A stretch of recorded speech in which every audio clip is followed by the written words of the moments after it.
Hey you guys, it's Britta Alton with Ringgold United Methodist Church.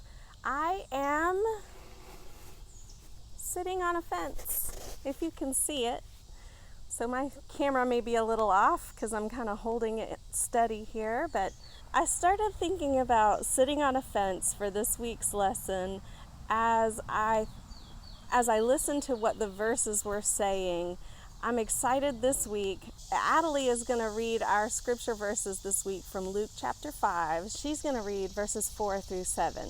Go ahead, Adelie. When he had finished speaking, he said to Simon, "Put out into deep water and let down the nets for a catch." Simon answered, "Master, we've worked hard all night and haven't caught anything. But because you say so, I will let down the nets." When they had done so, they caught such a large number of fish that their nets began to break. So they signaled their partners in the other boat to come and help them. And they came and filled both boats so full that they began to sink. Thank you so much, Adelie. Did you guys catch all that happened there? Jesus was teaching in the boat. What we didn't read there was what was going on before and a little bit after. So before, Jesus told them to push the boat out into deep waters and let down their nets.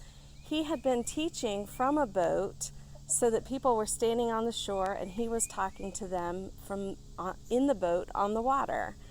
So Jesus had already come along and seen the boat that he needed and said, "Hey, I need to use that boat." And Simon Peter took him out in the boat. And so he was able to teach the crowds because of using that boat.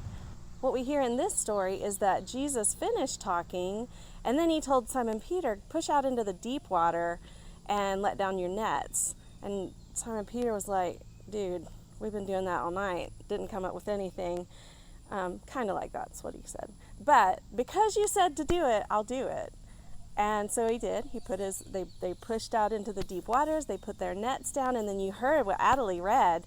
They pulled up so many fish that they didn't have enough way of collecting them all, and they called their partners over, and everybody's boats were so full that the boats started to sink.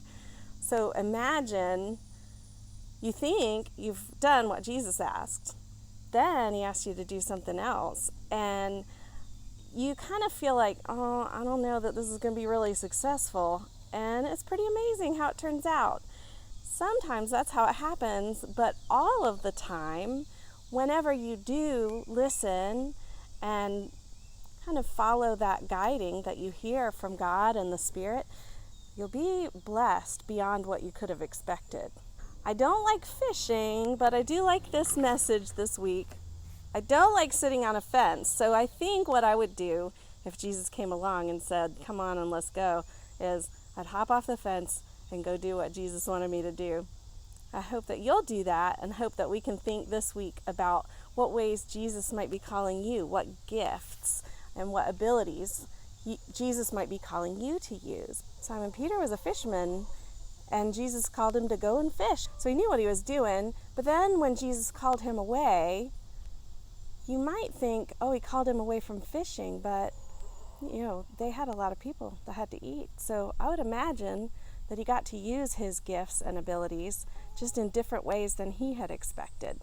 I look forward to seeing you as soon as I'm able to see you and at least hearing from you or joining you in online worship. I hope you will have a blessed week, and I'll see you soon. Bye.